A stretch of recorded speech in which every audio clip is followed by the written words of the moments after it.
Good evening, everyone, and I, on behalf of EIZOC, welcome you all to the 16th series of the Ophthalmic Research and Publication Initiative, shortly as ORPI.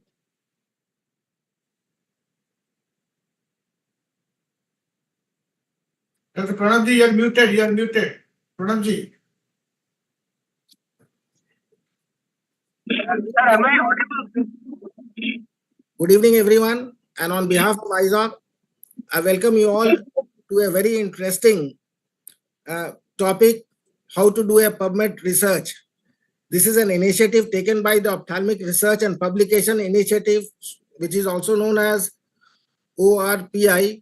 And today's speaker, we have Dr. Vasumati Sri Ganesh from Mumbai.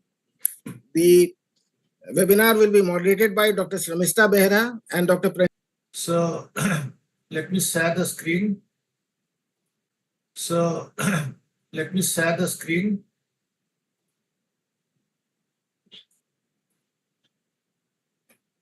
So I think my screen is visible. Yes, sir. Okay.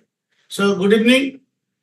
Once again I welcome you, all of you, our EIZOC ORPI program. This is series number 16, and today's speaker is Srimati Vasumati Sri Ganesh, and topic is how to do a Pubmed research.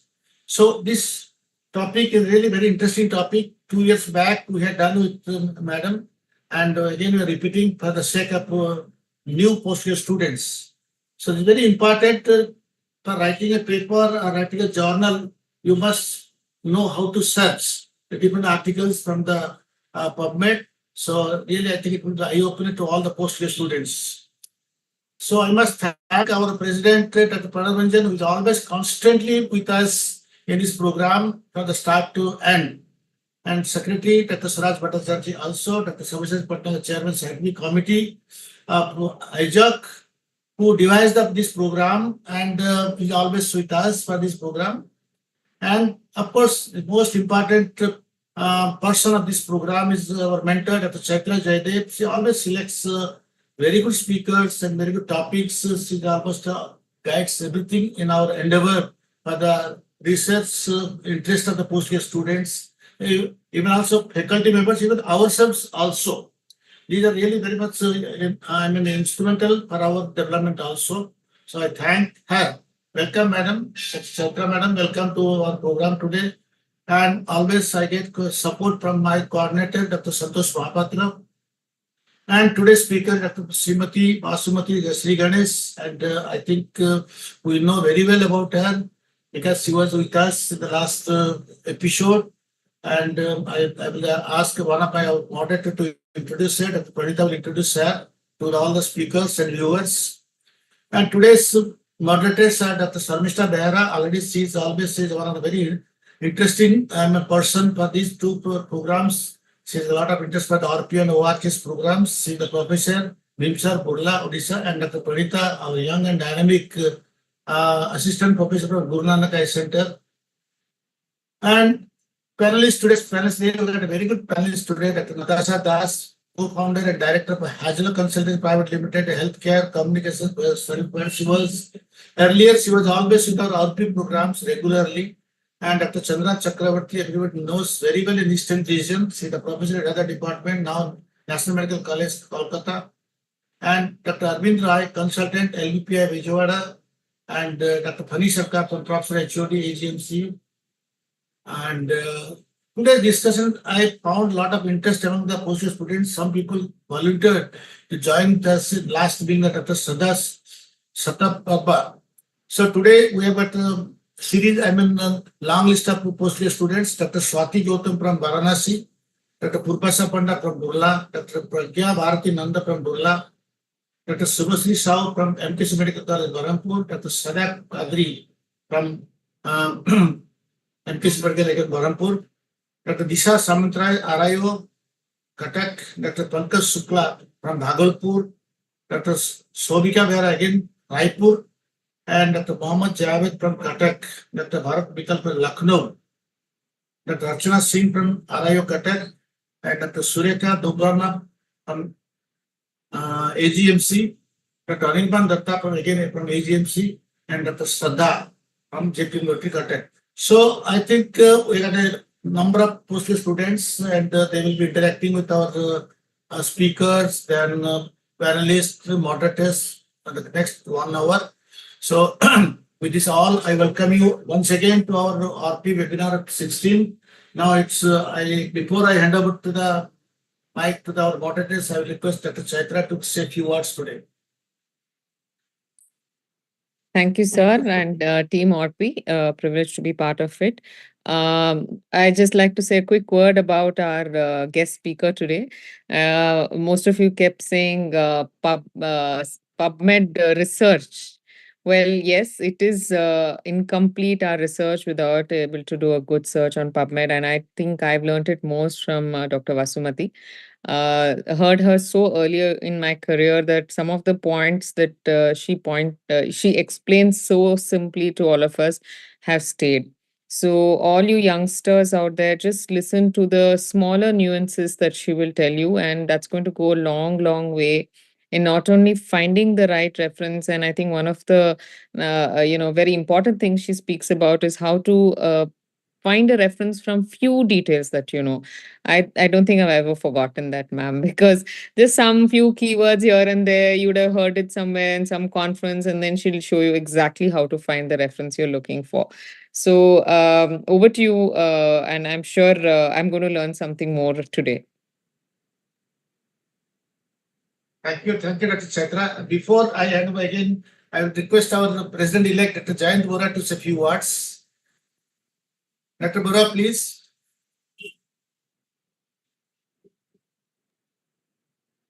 Good evening, everybody, and I welcome you all to this ORPOI webinar today.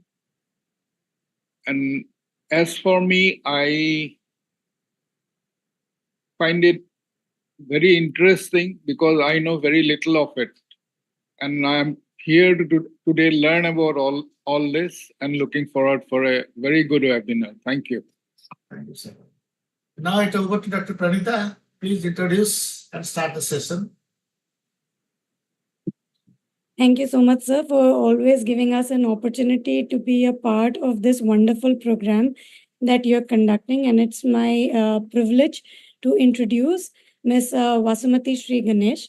Ma'am has done her master's in library and information science, and she has been a former medical librarian at the Hinduja Hospital and Help in Mumbai.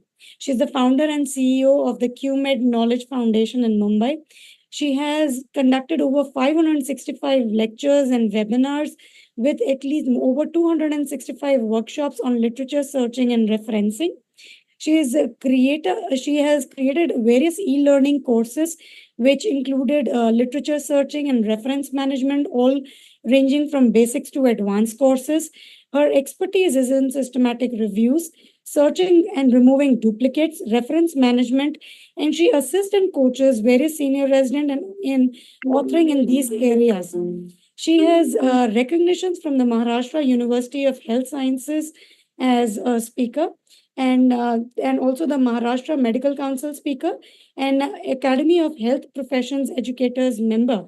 She has various awards to her credit as well, including the International Medical Librarian Conference Award in 2013 and an educational grant by Pfizer in 2023. With that, ma'am, I would like to hand over the dais to you for your interesting talk on how to do a PubMed search.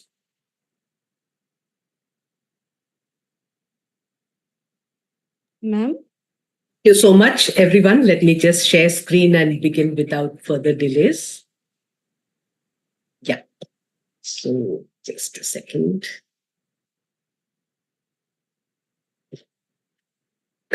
So I'll get started. First, thank you to the organizers for inviting me once again. It's always a pleasure to be at such events. And yeah. So just a very brief introduction about my organization, Pubmed Knowledge Foundation. It's a not-for-profit trust registered with the Charity Commission of Mumbai. We are based in Mumbai. I'll skip this because the whole introduction has been done. I'll only spend a few seconds on saying that this education grant from Pfizer was given in 23. It lasted for a year where we did our workshops and offered our e-learning courses to 10 AIMS institutions. We had surplus money left, and I'm utilizing the rest to do them in medical colleges in Mumbai. And meanwhile, I've applied for another grant for doing more of MUHS. I'm hoping to spread this bit by bit all across India. So I'll first, before actually getting to PubMed, a very brief thing about literature search resources. We are not searching only PubMed, we're going a little beyond that. So whenever we need literature and updates, our levels of needs are from very basic to pretty specific. For example, at a very base undergraduate level, our information might be what is glaucoma. In a PG level, it could be a question like this. At a decision-making level, that means when you're a practitioner or even above that for policy making, etc., you might have a super specific question like this. At every stage, there are different information resources, whether it's print or electronic. So the first is what we knew even right from school days. So we won't be speaking about those. The second, where we have a question about a disease, about a drug, we most often rely on journals, but we also have this section called gray literature, what is not yet formally published. And most important for treatment, for decision making, for policy making, we need evidence from publications called systematic reviews. And from the evidence generated, we have guidelines which practitioners use all the time, and summaries which are very recent sources like, one second, just skipped my mind. Very popular one, up-to-date, Dynamed, etc., where there are short summaries which are constantly updated for a busy practitioner to stay in touch with a disease, a drug, etc. So a single website could have any one of these, more than one, any two, and so on. It's important for us to be able to recognize what our information need is and which section of the website we go to, or if it's a single type, we know whether that is going to answer our question or otherwise. And the second and third types, they have a hierarchy. Many of you might have seen what is called this evidence pyramid, but it's still important to know this. As far as research articles go, the very basic research ideas are discussed in these kinds of publications. In the middle section is all primary studies, which is research done on patients. Broadly, case reports, case series, and so on. And the most evidence-based primary publications are randomized controlled double-blind studies. Still above all that is secondary publications, which is research publications, analyzing and synthesizing primary research publications. And these are the systematic reviews, meta-analysis, from which we get guidelines and summaries. So the thing is, even in a PubMed search, we can limit our search to any of these kinds. So that's why it's important to know these. Right. So with that, we'll go to the actual searching. First thing is we need to know our resource. So let me ask a question here. What exactly is PubMed? I'm putting serial numbers 1 to 6. Can I have a little interactivity here? You can either unmute or tell me on chat. Which serial number describes PubMed perfectly? Sorry, I'm sorry, 1 second. Purba sir? Unmute yourself, Purba sir. I meant to come out of, to be able to see the chat, and it came off there. Okay. Good evening, sir. Yeah. Good evening, ma'am. Yeah. I think PubMed is a mix of 2 or more of the 6 number options. Okay, number It is a 6. index. Okay. Right. I have two people saying that. Anybody else? Very quickly, just type whatever you think. There's no negative marking quiz here.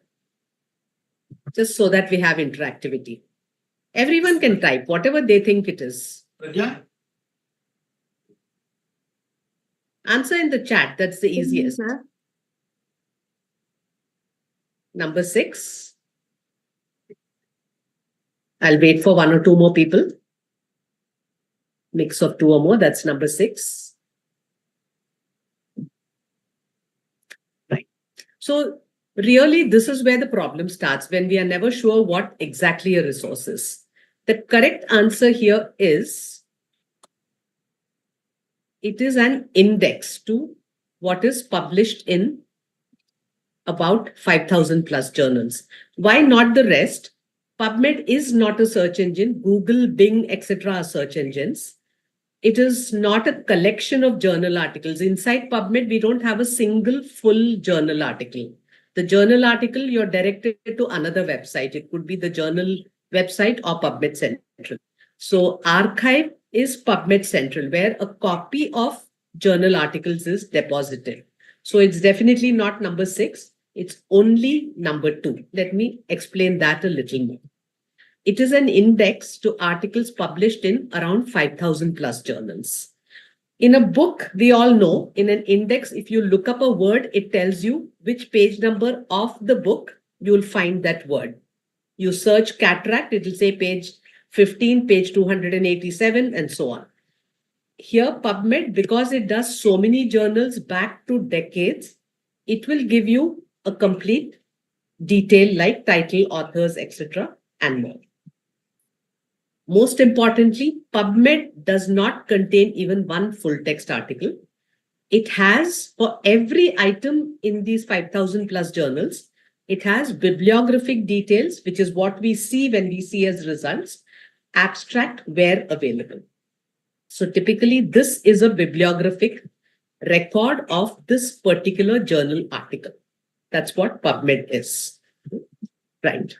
Now, let's go through certain most important principles of searching applied to PubMed.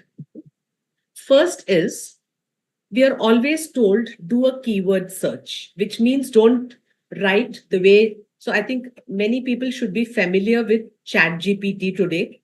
ChatGPT, you can write whatever you're asking for as if you're asking a teacher or a guide or anybody. Whereas PubMed needs what is called keywords. But what happens with plain keyword search? The results contain a term somewhere in the result records. So, for example, in PubMed, the results contain a term in the bibliographic details and abstract. The PubMed search engine does not go and search the full text. And what is important is the word contain. If that word is present, it will come to us in the result. And let's understand what I mean by that. I'll be saying that in a few minutes. The second principle is about what is called tags. And there are 2 types of tags. So first we learn what is a descriptive tag. Results contain a term in what is called the description area, which most of us wouldn't have heard about. So let's say here, this is an article. The title is Cause or Consequence. There's no abstract. By seeing the title, you have no idea what the article is about. You can take a guess that's in European Respiratory Journal, so it could be some respiratory disease or drug. But remember, PubMed indexes every item in a journal. So this could be a book review on communication skills for residents, or it could be a movie review on Munna Bhai MBBS or something like that. There's no guarantee. Right? Let's understand how we find this out. If we click the title, then usually we are in a page where if there's an abstract, you see the abstract, but here there's no abstract. So what we see is only some other details. But if you see the right side of the screen, there is something called mesh terms. This area is called a description area. We'll learn more about it in a while. If you click this word mesh terms, it takes us further below, but I'm pasting the matter up here. It says the mesh terms for this article are asthma, cross-sectional studies, humans, prescriptions. This article is about these concepts. We are going to learn more about mesh, but just now understand these words describe the entire article. It's not only the title or abstract, because there's no abstract. Title has only cause, consequence. So that's not it. It is describing what is present in the article. we'll go ahead and learn more. The next tag, okay, maybe before that. How do we ask the search engine that our search term must appear in this area? Because this is an article about asthma, and how do I get this article if I just type asthma?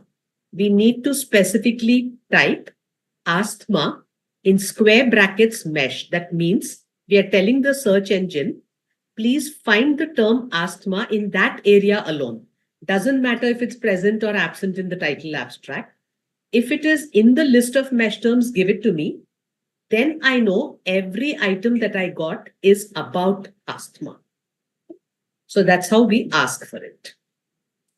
So here, if we know this is the area we want and the asthma word is here, so we know this article is about asthma. That's what we have done when we searched asthma and in square brackets mentioned mesh. Descriptive terms, as I said, they describe the entire article. They are added to every record by people who are called specialist indexers. They are employed by the NLM for short, who create the whole Pubmed database. As I said, in a little while, we learn a little more about this. The third principle is the other kind of tags. What are plain facts? We learn about this. So we can search for, say, the word pharmacological therapy appearing in the title or White as an author, etc., etc. How do we do that? Let's learn the different tags. If I take the word drugs, if I tag it with TI, the Pubmed search engine will search the term in the title area. If I type TIAB, where will it come?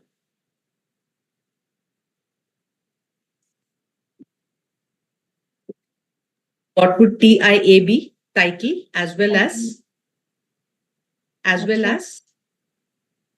what is AB short for?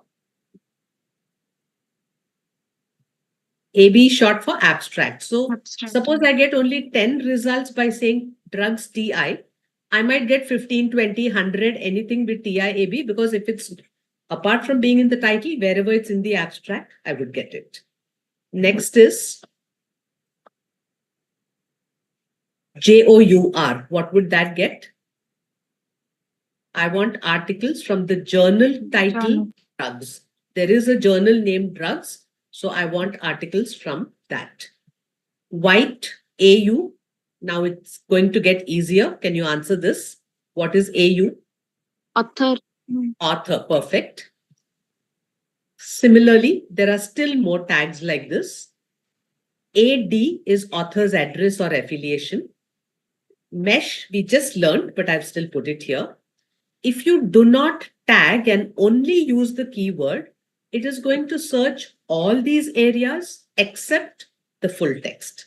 Because full text is in the journal website or in Pubmed section, not inside Pubmed. So what happens? You type only the word drugs. Let's say the word drug is in the author's address. Somebody from Institutes of Drugs and Pharmaceutical could have written a book on the climate change and its effect, nothing to do with drugs.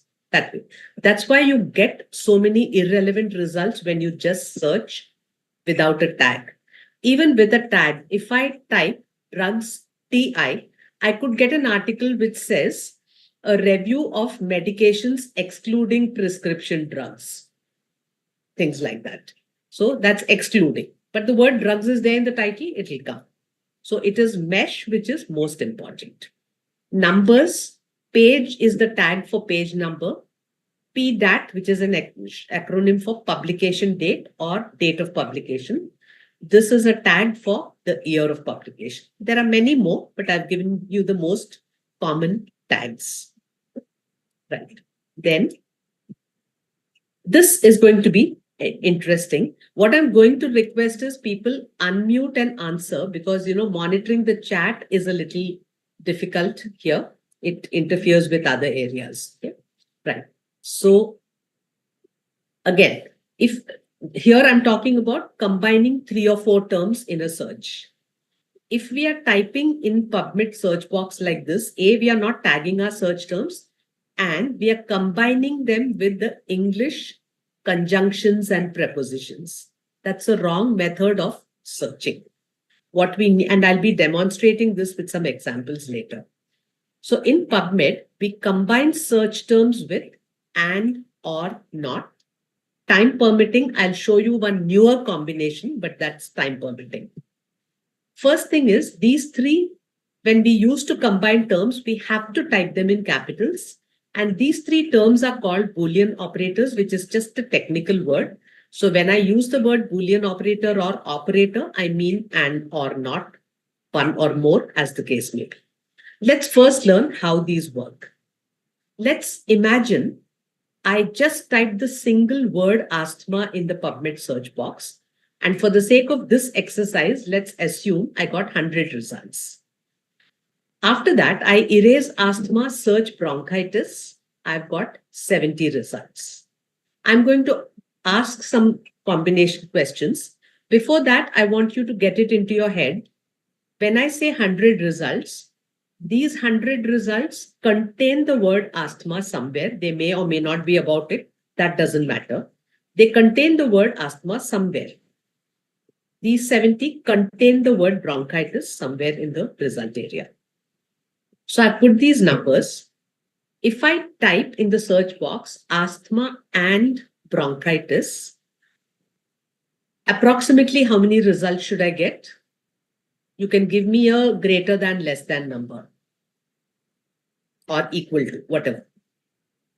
Give me answers quickly. Unmute and speak. 70. 170. More than 170.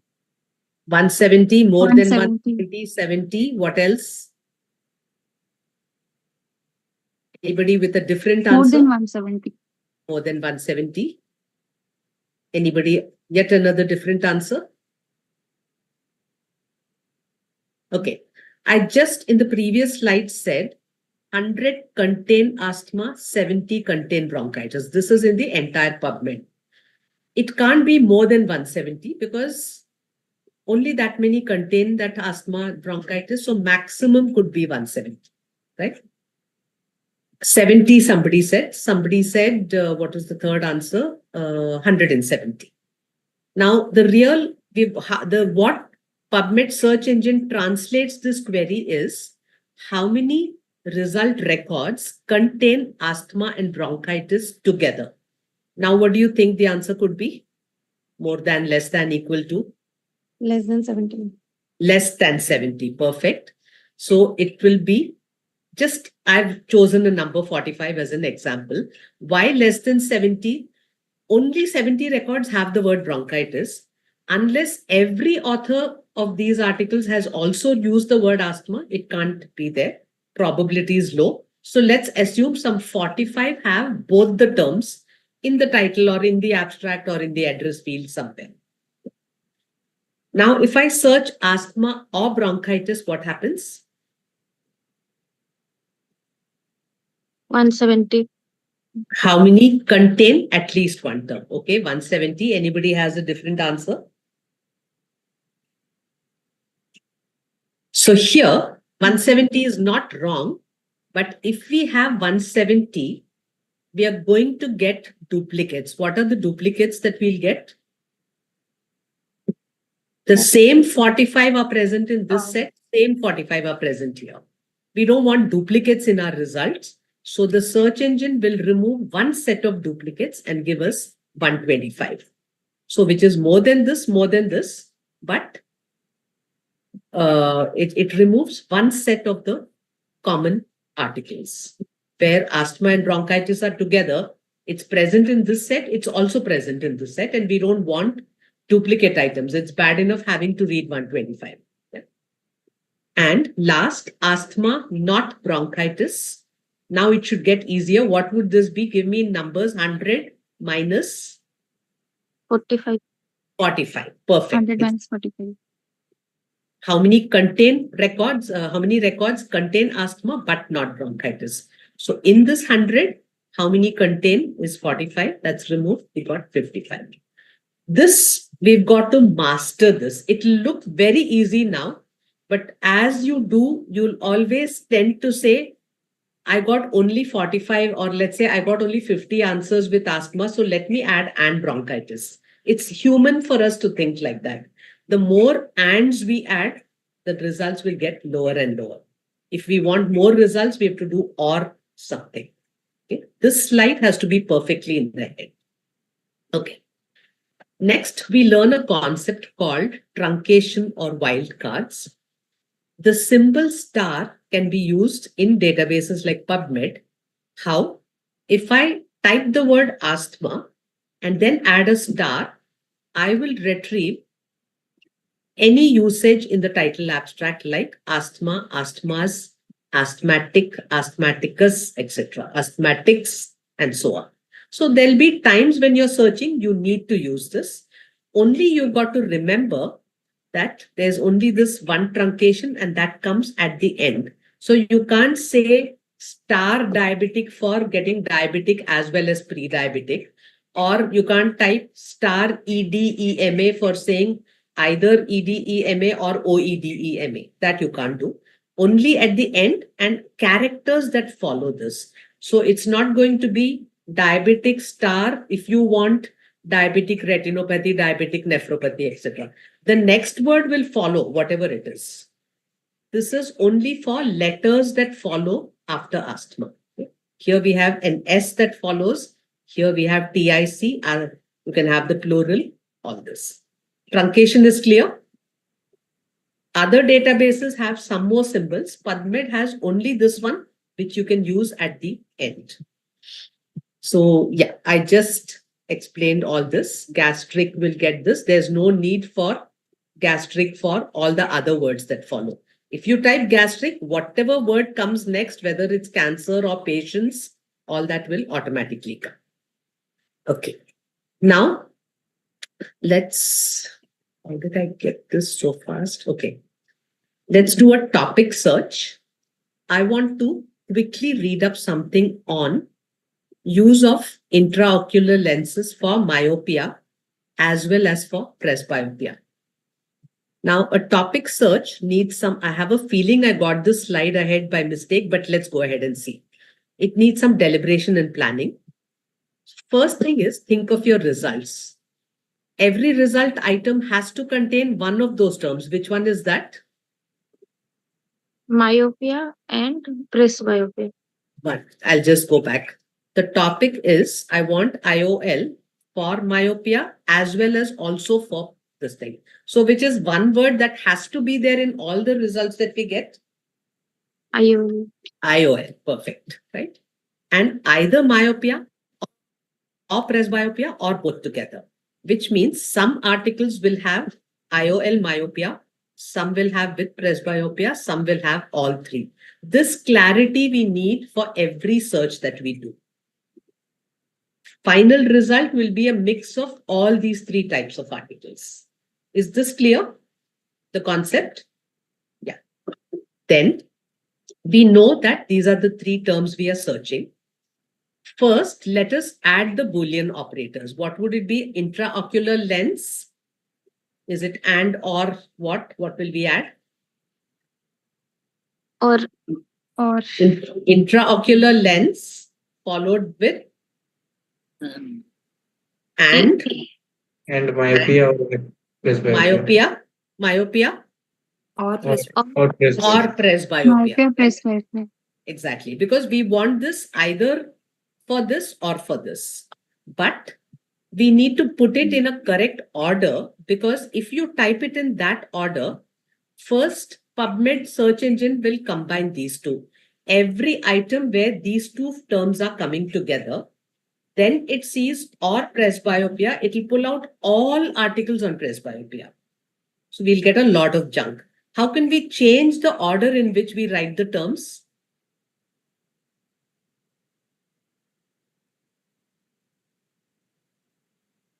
It's pretty simple, just try.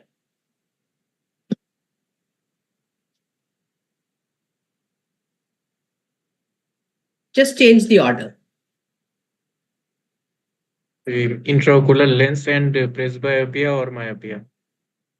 That will come to the same. It will first do intraocular lens and presbyopia, and then it will get or myopia, it will pull out all myopia articles. So now I've given you a hint. It doesn't work. Ma'am, IOL will go to the end.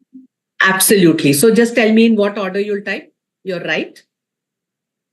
Myopia or presbyopia and IOL. Perfect, perfect. Myopia or presbyopia and IOL. Now what will it do? First, it will pull out every item that has either of these words alone or both together. And then it understands inside that set, wherever IOL is, bring out only those articles. Right? So if we actually get these pictures clearly in our head, it becomes much simpler. Okay. Now, the purpose of our search was we just want to quickly read up maybe 4-5 articles. So which tag would I use for this to get just a handful of articles? We learned about TI, TIAB, JOUR, MESH, AD. Mesh, we will even get articles where the title is cause or consequence kind of thing. Where would you want to see your terms? TIAP. Abstract. Still simpler. What do you see first when you're seeing results? What do you scan first? Do you see the abstract first? The title. Title, perfect. Automatically, we look at the title and that's how we do our first checking. So if you do this, you will very quickly get a list of, even if it says excluding presbyopia, we'll know, okay, I don't want that. It's so easy to exclude. So when you're in a hurry to get something, this is the easiest search. If you get very, very few, just 2 or 3, then you can try the TIAB, display the abstract and see it. But once you say, okay, I've read a few articles, let me actually do a research topic in this, then you add mesh, because then you're guaranteed every result item is about myopia, presbyopia, IOL. So applying what we learned in context is also important. This is the way we apply it in context. Right. So now we learn these 4 principles of searching. Let's learn. I told you I'll teach you a little more about mesh. What is mesh? I've been using this word. The full form is medical subject headings. This comes from a collection of standard terms. I'll be showing you where. I already mentioned that terms are used by tagging is done by professional indexers. So you saw that list of mesh terms in that cause or consequence, asthma, humans, prescriptions, etc. The terms are chosen from this thesaurus of standard terms. These indexers are subject specialists and trained in correct indexing, taking terms from the thesaurus. That's why there is a standardization in PubMed. So when we want to search using mesh, we can't just put in a term and tag it with mesh. You can do that for TI, TIAB. We are saying the word should come in the title abstract. But mesh, unless the term is in the mesh thesaurus, you will not get the correct results. So first we have to check the thesaurus, know that that's the mesh term, and then use it. How do we do that? In the PubMed homepage, we have this mesh database where all the standard terms are there. If you click this, you're leaving PubMed and going to the mesh database. I'm searching the term spectacles and I'm told the mesh term is eyeglasses, a pair of ophthalmic lenses in a frame, etc. The purpose is to aid or improve vision. More specifically, it doesn't include goggles or non-prescription sunglasses, for which the mesh term is eye protective devices. So you get the difference. These are prescription glasses. These are protection glasses. So depending on what kind of article you want, you need to use the correct term and tag it with mesh. Okay. Now, yeah, I just explained all this. Let's take that same topic. If we want to find the mesh term and then run the search, you don't have to go to the mesh database, each term, see, is it there? Yes, come back to PubMed, now do the search. No. So how did we do this? In what order did we do this? In what order did we put the terms? IOL first. Did we use IOL first? myopia or presbyopia in and IOL, right? So in that order, we'll do the search. So first, in the mesh box, I'm searching myopia. I click search. I find myopia is a mesh term. I select the term. On the right side, I click add to search builder. When I click that, the system will put in myopia mesh as if we are typing it in Pubmed. Next, we erase myopia here and type presbyopia. Again, repeat search. Here, there's a single term. And what do we need to do before adding to the search builder? We change that and, which is default, to or. The default operator will be and. We change it to or. Click add to search builder and it puts in myopia mesh, or this comes after we click, but as a slide, I just kept it ready. Now we erase this, type intraocular lens, click search. Again, we get this, we select it. If there's more than one term, we select the term. This time we want and only, so we just click add to search builder and it puts in and lens intraocular. As I said, this will come in after we click, but I had kept it ready and just kept it like this. All this is done. We now click search Pubmed. Term by term, we find it, add it with the correct operator, search Pubmed. So myopia mesh or presbyopia mesh and lenses intraocular mesh. We've got 1934 results. What happens if we type intraocular lenses for myopia and presbyopia? We've missed a huge number of very relevant results. Some of these could even say excluding one of the words in the title. That kind of thing could happen here because we have not used any tag here. Right. If we want aspects of a term, suppose we want complications of retinitis, before adding to the search builder, we need to click the term and choose a subheading. Suppose we searched retinitis, it came, we click the term before selecting it, then it shows all these.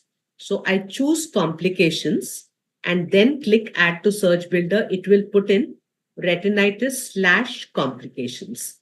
So in all our results, it might discuss some other aspects, but it will 100% discuss complications of retinitis once we click search Pubmed.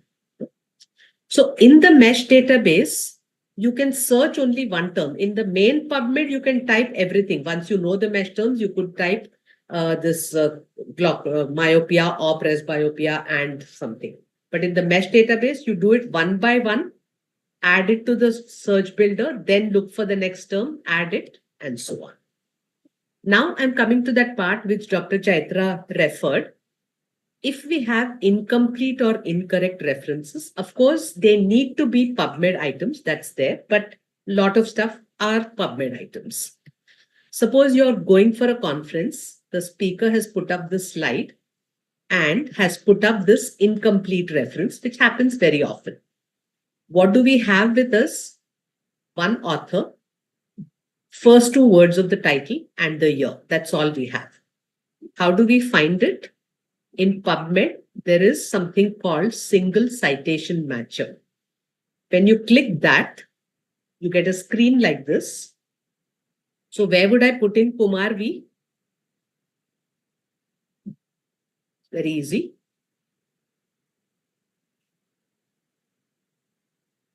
Which field will I put in? Kumar V? Author name. Author name, correct. Forecasting malaria. Journal. See, it comes immediately after the author as a citation. So that would be title. And 2014 date. We have only so much. We don't have the name of the journal. We don't have volume, issue, page.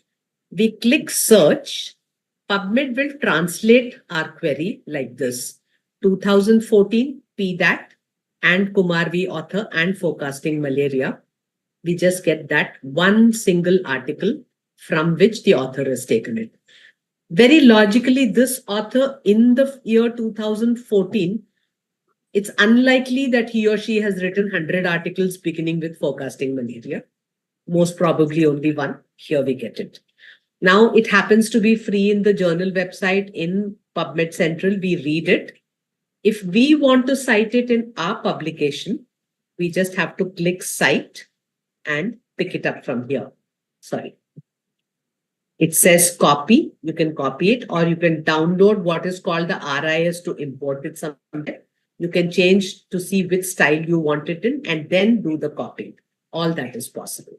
So it really, you can't copy it from this area because here it's all in a different order and different font size, fonts, everything. This is where you need to copy it from after clicking cite. So all these things, what I've taught you today really is ABC of PubMed use. There's lots and lots more to learn, but I've taught you the absolute strongest foundation part of it. Even this much can save you quite a few hours. And I'll just like to add a little about our e-learning courses, then we could go into discussion. And if anyone wants something quickly demonstrated, I could do that. So e-learning is where you learn at your own pace, at your own time. We have these 6 courses. Everything is to do with literature searching and referencing. These 2 courses are free. We've really meant to introduce the basics to MBBS students. But anybody I would recommend go through, because either there is 1 or 2 new things you learn, or you learn how to teach somebody junior. That way it becomes easy. Mastering PubMed is a course. There's a further advanced course. This itself has a basic and advanced element, but this is something we added recently. If somebody wants to author a systematic review, the search has to be very, very intense. So we've added a lot here. Reference management, we have used 2 free tools, Mendeley, Zotero. We have e-learning courses on how to use them. What is good, and this is a set of resources about research in general. There are articles about research methodology and writing, not what we have written, whatever is in PubMed. We've searched on it. You can just see the latest articles on those. Then articles on research in general, etc. There are websites which are useful for research and so on. All that is in this resources section. So how do you join? We ask for a donation of 2,500 and you get access to all the courses for 1 full year. As many times as you want, you can do them. You can, here you get the full information about how to join. And this is the parent website, our website. And that's where if you click this online courses, you get this section where you have this access for individuals. That's where you get all the information about how to join. What is important about the courses is that it's full of short videos, average 5 minutes. Some are 2 minutes, some are 7 minutes and so on.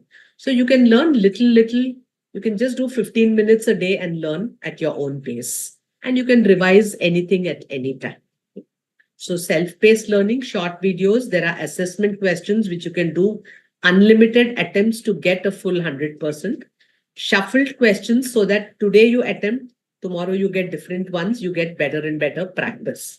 You get badges for skills. If you learn some specific skill, you get a badge, certificate for course completion. And this is what the website looks like.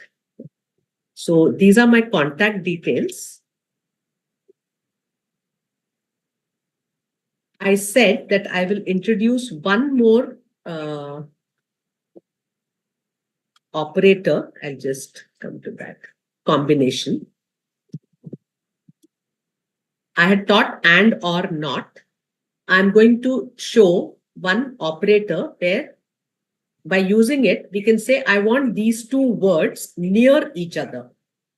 They may not be next to each other, but near each other. For example, if I type,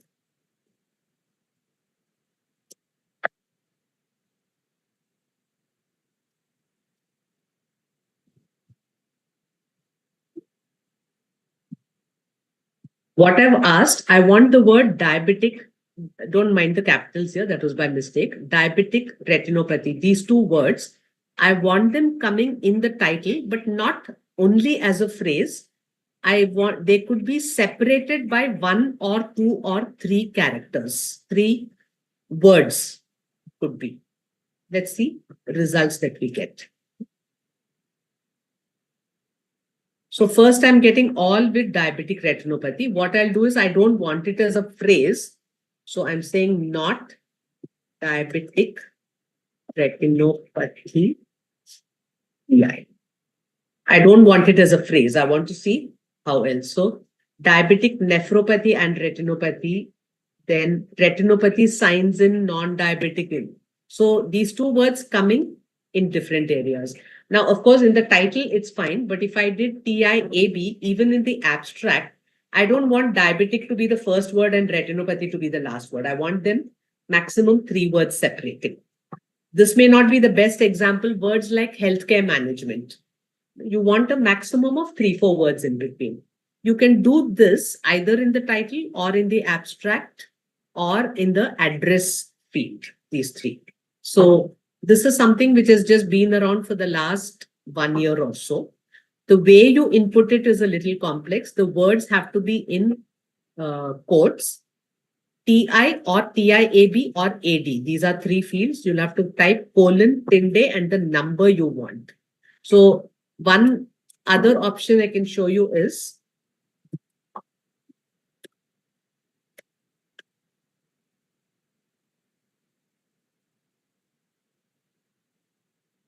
here I'm saying tilde 0, which means no words in between. It has to be healthcare management or management healthcare. Let's see if we get any of that. We don't see it in the first page, but it could come as management healthcare. I'm not sure if I'm using the right example, but these are kinds of things you could do. Right? So with that, I'm stopping the share. I'll take questions, anything you want demonstrated or any doubts, something you didn't understand, feel free to ask.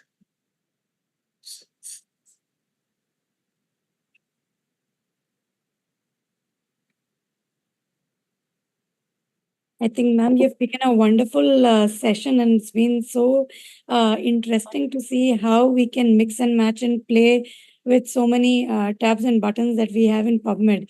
So often we just go on directly to the search button and we overlook all these fine tabs which can make so much of a difference into our search outcomes. So I think it's been a really wonderful class, ma'am. Thanks. Sir? Subudhi, sir? Yes. I think that Natasha would like to add something. That's a wonderful session, Basmati. One little thing maybe you could add about the filters on the left side. You could As I said, this was just the absolute basics. I'll just do that once. Yeah, because that is also something that helps a lot. Yes, I'll just do that. 1 minute. Give me 1 second.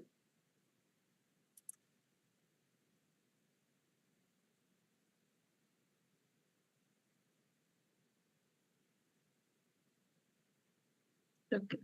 Yeah, so when we did the search on myopia or presbyopia and IOL, we got 1935 results. So there's a whole lot of filters here. I've displayed more filters than you would see, and that happens when you click additional filters. By different categories, you can choose filters, say show, so that you're displaying those filters, and then you could apply a filter. So for example, out of these, I want only those that are free. I apply this filter. The 1900 odd became 386. I can clear them here. So there's a whole lot of filters here. Article type. I talked about primary, secondary research. So if you want for some drugs and all that you want only RCTs, you can do it. Range of years, language, age groups, and so on. The main thing is the interesting part is in most cases, if I apply 2 filters, like for example, the first case I'll take.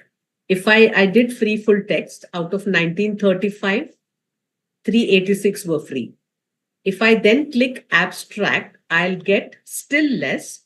How many of them have abstracts and are free? So I've got 368 became 358. But in some categories, it will work different. And gone back to the 1935. Here, if I click review,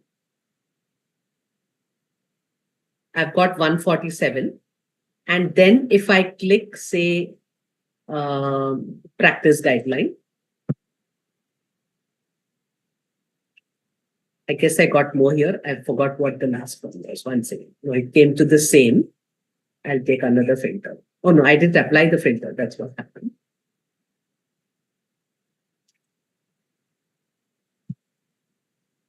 Okay, it came to the same. I'll apply still one more. That's probably because many of the practice guidelines are published as reviews. That's right. So I clicked another filter that increased the results. I click comparative study because one cannot be the same as the other. If I usually take a drug example, then you can't have review and clinical trial being same type of publication. So here I took comparative study, I got extra results. So in this, I'll just clear it again. In the article type and in the age group filters, if you click more than one filter, you'll get more results. Between categories, if you click, like if I take free full text and English, I'm going to get less and less. In our courses, we teach in detail about every filter and how to make your own kind of filter combinations. That's the level we go in. We also teach how to save results in different formats, how to log in and save your strategies and a whole lot of other things. Mesh, we teach in a lot more detail, that kind of thing. Yeah. Any more questions? I'd be happy to take. Just before people think of questions, we have a page on our website for those who are authoring systematic reviews. I just want to take you to the databases that we search. So we actually help authors with so many databases. I've shown you just Pubmed, but Cochrane Library and so many other databases is what we help authors search. We have a full course on this. We make them do that so that they themselves formulate the search strategies. We keep commenting about how you can make it better. I saw a question in this thing. Great lecture, thanks. Yeah. Anything more?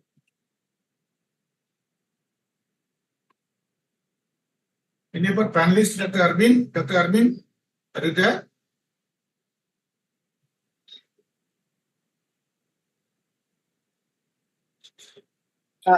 Good evening, sir. Yeah, I'm there. I'm little stuck. The network is also stuck. No, it's an excellent presentation, and also what we found, I think it was the use of the MESH term and the partials. These are very useful tips for all the students to learn and practice. Our foundation's aim is that this has to be taught in the undergraduate days, so that by the time they come to post-graduation, this part of the thesis becomes much easier. That's where it is. And we have UG students who learn it and absorb it. Just now, I guided a small team that was working under one systematic review author who wanted them to learn the process. They learned the search strategies and they made their initial mistakes, but went through it with me and got it all in place very, very quickly. Ma'am, you conduct these courses online or they're physical? I do both. See, online, you can just do it at your own pace, register today and go on.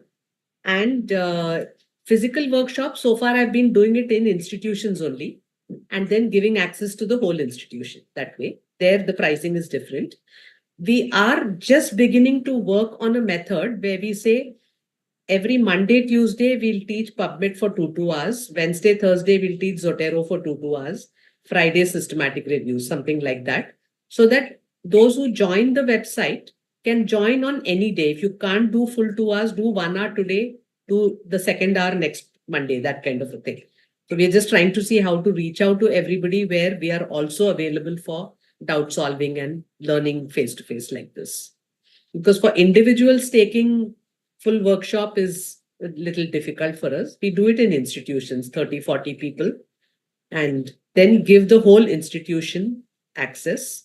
Depending on, we charge differently for medical, dental, pharmacy, etc. That way. Small institutions and so on. But our objective is these courses are there online all over India. Everybody should be learning it. That's what we really want, because that is what will make a difference to our publications. High quality literature, because today I see systematic review, especially the searches in majority of cases are very, very shallow, and they don't document it right, so that nobody can peer review and say whether it's right or not. So we want all that to change.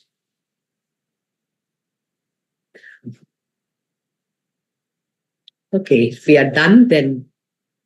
So, Sarvishta, may I request you to Thank you so much. Very nice, madam. Thank Yes, you very sir. much. Thank you. Yes, sir. please give the concluding remarks and vote of thanks, please. So can I just add one more thing? One Yeah, small please. thing. Proceed. Just to say that, a PubMed search is not the same as a Medline search. You just need to remember that if you're writing the method section of an article and you're mentioning Medline search, you have to do a mesh search, not a PubMed search. No. Right? Or is it's not about mesh. Medline is indexed? It has to be indexed in the journal. No. It's not that. PubMed has the original Medline plus other journals as well. Yes. The Medline that people mention is a paid database where the methods of searching, the search strategies is a different way. But the Medline journals are common in that Medline as well as in PubMed. So that's not it's not about mesh is there in both. Mesh means articles which have those mesh terms. Yeah. So when you say Medline, you should have searched the paid Medline is what we mean, because that has certain better search capabilities and it gets better results. So that's the correction. Okay. So yes, you have to say which you've got to really, because if you see even the other one, Embase is available through embase.com. It's available through Ovid. Medline is available through Ovid, other interfaces. You're supposed to write Ovid Medline, if at all, that kind of a thing. Because only then your search strategy can be actually peer review. And that means the database of Medline and PubMed are different. So most of it is common. There'll be some differences. As far as content goes, search methodology is different in each. The principles are same, but the paid Medline has certain better capabilities. Also, I think Medline would have only Medline index journals, right? I think so. That's what it would be. Medline would have only Medline index journals, Yeah. whereas PubMed would have articles which have been submitted by authors or the editors. No. PubMed does not have articles submitted by authors. PubMed has Medline journals and some other journals. It's PubMed Central, which has articles submitted by authors, but that is, they have their own criteria that is usually based on the funding and funders. Yes. If the funder has said that this research has to be in PubMed Central, if that's the only article from that journal, so be it, it will be there. So that is where it is submitted by the author. PubMed doesn't have author submitted articles. Authors can never give it to PubMed. It has to be through a journal. To the editors of the journal. Yeah. Yeah, through a journal. That's Yeah, published. a journal which is included in PubMed. Yeah, any of our panelists would like to add anything more?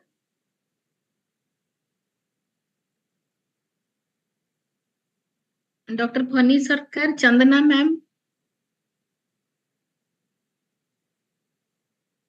So Natasha I'm looking for help. more? I'm looking for help that please spread the word about our courses. Okay. We want to see a lot more people learning. We've made it very, very affordable, whether it's an institution or an individual. So while I said 2,500 for 1 year, we also give an option of 800 rupees for 3 months. I can't make it better than that. So those who want to learn very quickly and don't want further support, of course, end of 3 months, they lose access. That is there. And for undergrad students, we make it 500 for the year. So we just look that there's a huge volume in India. That money can keep us sustained. Today, we are still searching for funds and grants everywhere to just carry out these activities. So really, I seek help from every single person attending this. I mean, just learning from it itself is a help. The more you spread the word, the better. It's very helpful, ma'am. Anybody, any more questions, or should we wind up? Thank you so much, ma'am.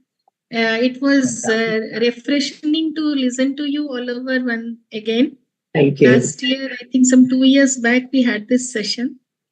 And we had it today again, and it is as fresh and informative as it can be. Thank you so much. So, sir, should we wind up, sir? Yeah, please proceed. Okay, sir. So, thank you, everyone. And thanks to Subudhi, sir, Pranav Ranjan, sir. Thank you, Jayanta Barua, sir, Natasha, ma'am, Vasumati, ma'am herself, and one and all here. Thanks all the postgraduates for your active involvement. Thank you, sir. Thank you so much, Dr. Thank you, Vasumati. everybody. Last but not the least, the Entered Pharma giving a platform. Thank you all. Good night. And sir, last one announcement, sir. We have got the EIZOC annual conference towards the end of the year, 29th, 30th of November and 1st of December at Kalimpong. So everybody is invited to attend the conference. Thank you, sir. I think good night, everybody. Good night. Good night. Good night.